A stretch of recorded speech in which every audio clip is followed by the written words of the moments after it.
স্বাগতম জনাইছো আমাৰ podcast show' the honest hour. মই শিৱানী দত্ত। আজি আপোনালোকৰ আগত আমন্ত্ৰণ জনাইছো আজি IVF থেৰাপিৰ এজন কৰ্মকৰ্তা। লগতে তেওঁ আজি IVF ইন্দিৰা IVF চেণ্টাৰ এটা অপেনিং কৰিছে, ইনগ্ৰেট কৰিছে। তাৰ কাৰণে তেওঁক শুভেচ্ছা জ্ঞাপন কৰিছো। তেওঁ হৈছে ডক্টৰ প্ৰকাশ গুপ্তা। তেওঁক আমি আদৰণি জনাইছো আমাৰ শ্ব'ত। আৰু তেওঁ এই IVF চেণ্টাৰটোৰ বিষয়ে দুআষাৰমান ৰাইজক ক'বলৈ মই অনুৰোধ জনাম। নমস্কাৰ, মই ডক্টৰ প্ৰকাশ Gupta, Indira IVF Dibrugarh centre head. আমি ইন্দিৰা IVF ডিব্ৰুগড়ত আনিবলৈ প্ৰায় 2 বছৰ ধৰি চেষ্টা চলাই আছিলোঁ আৰু আজি আমাৰ লক্ষ্যত আমি সফল হৈছোঁ আৰু ইন্দিৰা IVF ডিব্ৰুগড়ত আজি ইন'ভেশ্যন উদ্বোধনী হৈছে। ইন্দিৰা IVF আমাৰ উজনি অসমৰ কাৰণে এটা নতুন নাম হ'লেও গোটেই ভাৰতবৰ্ষত এটা জনাজাত নাম, য'ত নিঃসন্তান কাপলে নিজৰ মাতৃ পিতৃ হোৱা সপোন সাফল্য কৰি তুলিব পাৰে। আমাৰ মুঠ 165টাতকৈ অধিক চেণ্টাৰ আছে সৰ্বভাৰতত, আৰু নৰ্থ ইষ্টত আমাৰ এইটো দ্বিতীয় চেণ্টাৰ। আমাৰ যদি আমি ডক্টৰ হিচাপে কওঁ, আমাৰ টিমত more than 300 ইনফাৰ্টিলিটি স্পেচিয়েলিষ্ট আছে, যিসকলে ৱৰ্ল্ড ক্লাছ ফেচিলিটিত থাকি ৱৰ্ল্ড ক্লাছ লেভেলৰ ট্ৰিটমেণ্ট দিব পাৰে। আমাৰ ইয়াত আমি সকলো ধৰণৰ ফাৰ্টিলিটি ট্ৰিটমেণ্ট আগবঢ়াম, যেনে IUI, IVF, ICSI, ব্লাষ্টোচিষ্ট কালচাৰ আদি কৰি হিষ্ট্ৰস্কপি, লেপাৰস্কপি ইত্যাদি সকলো ধৰণৰ ট্ৰিটমেণ্ট আপুনি ডিব্ৰুগড় ইন্দিৰা IVFত পাব। এইটো ছাৰ আপুনি কলেব হৈ কৰিছে নে নিজৰ পাৰ্চনেল অকলশৰীয়াকে হেৰি কৰা? নহয়, এইটো আমাৰ কৰ্পৰেট হয়। তেওঁলোকৰ মই যেনে ক'লো 165 চেণ্টাৰ্ছ আছে। এইটো এটা চেণ্ট্ৰেলি ৰান। যেনে কৰ্পৰেট বিজনেছ আমাৰ বহুতখিনি কৰ্পৰেট আছে। হেল্থতো আমাৰ এইটো IVF চেইন বুলি ক'ব পাৰি। যেনে আমাৰ KFC চেইন আছে বা অন্যান্য বেলেগ বিজনেছৰ চেইন আছে, এনে হেল্থ কেয়াৰতো চেইন আছে।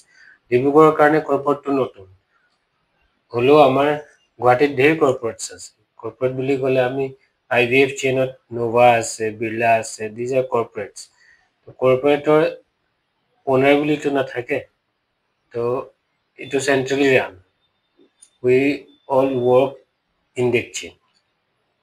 So, how did the idea came to your mind about establishing a center in Dibrugarh?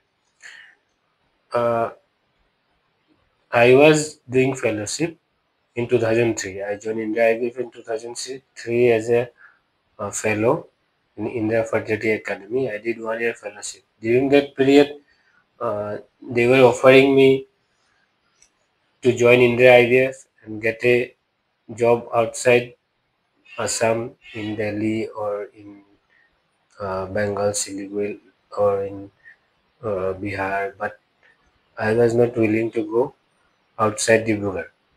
So I discussed with them that you can establish the center at Dibrugarh and we can work together for the betterment of the people of Upper Assam. So like this, our collaboration happened and we started this center. ইমান সুন্দৰ এটা কথা যে নিজৰ ঠাইখন এৰি নগৈ নিজৰ ঠাইতে এটা চেণ্টাৰ তেওঁ এষ্টাব্লিছ কৰিছে, আৰু নিজৰ জেগাখিনি ডিব্ৰুগড় স্পেচিয়েলি মানুহখিনি যিখিনি ইনফাৰ্টিলিটিত ভুগিছে তেওঁলোকক এটা নতুন দিশত আগবঢ়াই নিবলৈ তেওঁ চেষ্টা কৰিছে। তাৰ কাৰণে সঁচাকৈ তেওঁ বহুত শলাগ ল'বলগীয়া। আৰু তেওঁৰ পৰিকল্পনা কি, ভৱিষ্যত পৰিকল্পনা কি এই IVF চেণ্টাৰটো লৈ?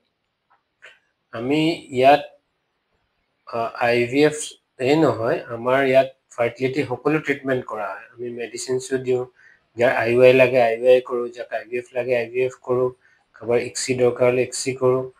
আমাৰ লক্ষ্য হ'ল যে আমি এটা affordable health care at your door steps.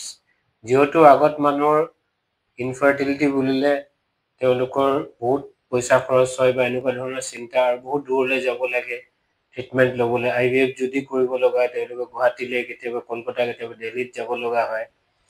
সেয়েহে যেতিয়া আমি ইয়াত আৰম্ভ কৰিছোঁ মানুহৰ বহুত ইজি হ'ব সকলোৱে নিজৰ ঘৰৰ ওচৰত ডিব্ৰুগড়ৰ কাৰণেতো একেবাৰে ওচৰত হ'লেও আমি তিনিচুকীয়া যোৰহাট বা শিৱসাগৰ এইখিনি মানুহ অত্যন্ত ওচৰতে নিজৰ এখন ভাল চেণ্টাৰ পাব য'ত আমাৰ ৱৰ্ল্ড ক্লাছ ফেচিলিটি আছে ডিব্ৰুগড়ত যি ফেচিলিটি ইণ্ডিয়া আইভিএফত আছে দিল্লী বা মুম্বাইত সেম ফেচিলিটি আছে same machine same doctors everything is same সেইকাৰণে এতিয়া আমি এই বিষয়ত বাহিৰলৈ যাব লাগিব বুলি মই নাভাবোঁ আচ্ছা এই আইভিএফ থেৰাপিটো খুব কষ্টলি নেকি বাৰু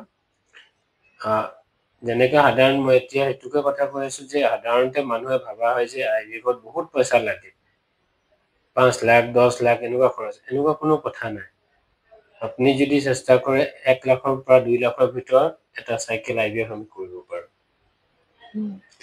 এইটো খুব সুন্দৰ কথা হৈছে খুব কম খৰচতে যিসকল নিসন্তান কাপল আছে তেওঁলোকে এই আইভিএফ থেৰাপিৰ যোগেদি ধুনীয়া এটা ফল পাব বুলি আমি আশা কৰি আছো খুব আশাবাদী আৰু যাতে তেওঁ খুব আগবাঢ়ি যায় লগতে আনকো আগবঢ়াই নিয়ে সেইটোৱে কামনা কৰিলো লগতে এইটো জানিব বিচাৰিছো যে ইয়াৰ বাহিৰেও মানে আপাৰ আছামত ডিব্ৰুগড়ত আছে আৰু বেলেগ কৰবাত তেনেকে আছে নেকি ইণ্ডিয়া আইভিএফ গুৱাহাটীত আছে গুৱাহাটীৰ বাহিৰে নৰ্থ ইষ্টত আমাৰ এইটো ছেকেণ্ড চেণ্টাৰ আৰু টোটেল অল অভাৰ ইণ্ডিয়া আমাৰ মোৰ দেন 165 চেণ্টাৰ্ছ আছে আমি এতিয়া তিনিচুকীয়াত এটা অপিডি চেণ্টাৰ আৰম্ভ কৰিব লৈছোঁ অতি শীঘ্ৰে তিনিচুকীয়াত অপিডি চেণ্টাৰ এটা আৰম্ভ হ'ব এতিয়ালৈকে আপুনি কিমান মান মানুহক উপকৃত কৰিলে আপোনাৰ সেৱাৰে আইভিএফ মই যেতিয়া মই ফেলোশ্বিপ কৰি আছিলোঁ মই উদয়পুৰ তাৰপাছত মই ভুৱনেশ্বৰত আছিলোঁ মই পাটনাত আছিলোঁ তাৰপিছত মই দিল্লীত আছিলোঁ মুজফ্ফৰপুৰো যাব লগা হৈছিল এনেকুৱা মই বিভিন্ন ঠাইত গৈ আমি আইভিএফ মই ট্ৰিটমেণ্ট কৰিছিলোঁ এনেকৈ ধৰি মই মোৰ দেন 500 চাইকেলছ আমি কৰা হৈছে খুব সুন্দৰ কথা তেওঁ একচুৱেলি প্ৰকাশ গুপ্তা ছাৰ বহুত এক্সপিৰিয়েঞ্চো ক'বলৈ গ'লে যিহেতু তেওঁ 2003 পৰা এইটো বিভাগৰ লগত জড়িত হৈ আছে আৰু ডিব্ৰুগড়বাসীৰ কাৰণে সঁচাকৈ গৌৰৱৰ কথা আৰু খুব আনন্দৰ কথা যে নিজৰ ঘৰৰ কাষতে এটা ইন্দিৰা আইভিএফ চেণ্টাৰ পাইছে নহ'লে বহুত দূৰ হাবাথুৰি খাই গুৱাহাটীত গৈ তাত থাকি মেলি আৰু জেনেৰেলি এইটো বহুত প্ৰিকশ্যন ল'ব লাগে নহয়নে আইভিএফ যোনে কৰে থেৰাপিটো তো সেইটো কাৰণে আমাৰ ডিব্ৰুগড়বাসীৰ কাৰণে খুব আনন্দৰ কথা আৰু আজি তেওঁক যি অপেনিং কৰিছে নালিয়াপুলত আছে আমাৰ ডমিন'জ যিটো পিজ্জা হাট চেণ্টাৰ তাৰ কাষতে তেওঁৰ চেম্বাৰ বা এইটো ইন্দিৰা আইভিএফ থেৰাপি চেণ্টাৰটো আছে তো যিসকল লোকে ভাবিছে যে তেওঁলোকে সন্তান লাভ কৰিবলৈ কাৰণে কিবা এটা চিকিৎসা পদ্ধতি অৱলম্বন কৰিব লাগে তো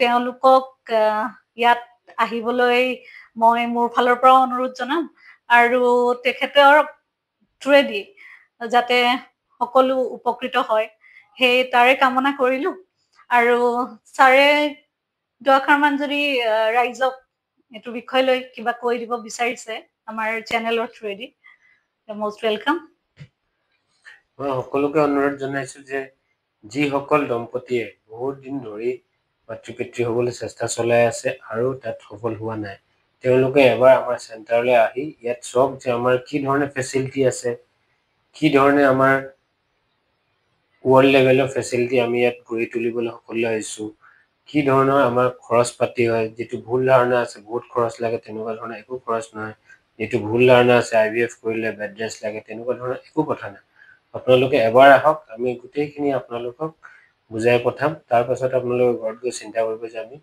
কি ধৰণৰ ট্ৰিটমেণ্ট ল'লে আমাৰ লাভ হ'ব গতিকে ৰাইজে নিশ্চয় গম পাইছে যে এতিয়া যিখিনি মিথছ আছিলে যে খুব খৰচ পাতি লাগে খুব ৰেষ্টৰ প্ৰয়োজন হয় সেইটো বিষয় লৈ আপোনালোকে যেতিয়া ইয়ালৈ আহিব থেৰাপি ল'ব তেতিয়া আপোনালোকে নিশ্চয়কৈ গম পাব যে কেনেকুৱা ধৰণৰ অৱস্থাত কি ধৰণৰ ফেচিলিটি আই ৱাই কাক লাগে বা লেজাৰ থেৰাপি কাক লাগে সেইটো বস্তু ডক্টৰতকৈ ভালকে আৰু কোনো নাজানিব গতিকে আশা কৰোঁ ডিব্ৰুগড়বাসী যিসকল আছে যে এই সেৱাৰ পৰা তেওঁলোকে উপকৃত হ'ম বুলি ভাবিছে গতিকে you all are most welcome to this center in Naliapur and I'd like to thank Dr. Prakash Gupta for coming to our show আৰু মই সঁচাকে তেওঁৰ ভৱিষ্যতৰ মংগল কামনা কৰিছো আৰু এই থেৰাপি চেণ্টাৰটো যাতে দুপে আগবাঢ়ি যাওক তাৰে কামনা কৰিছো আৰু গতিকে tune in to our channel the honest hour আকৌ এবাৰ লগ পাম পুনৰবাৰ লগ পাম আকৌ এজন বিশিষ্ট ব্যক্তিৰ লগত ডিব্ৰুগড়ৰ বাবে যি ভাল কাম কৰি আগবাঢ়ি গৈ আছে তেওঁক আজি আমাৰ চেনেলত আনিম আৰু ডক্টৰ প্ৰকাশ গুপ্তাক ধন্যবাদ জনাইছো আমাৰ শ্ব' থ্ৰুৱেদি ডিব্ৰুগড়খনৰ কাৰণে আপুনি ইমান ধুনীয়া এটা পদক্ষেপ লৈ আহিছে আৰু গোটেই ডিব্ৰুগড়বাসী ৰাইজ আপোনাৰ ওচৰত উপকৃত হ'ব বুলি এই কামনা কৰিছো গতিকে ধন্যবাদ জনাইছো tune in to our channel and don't forget to subscribe the honest hour thank U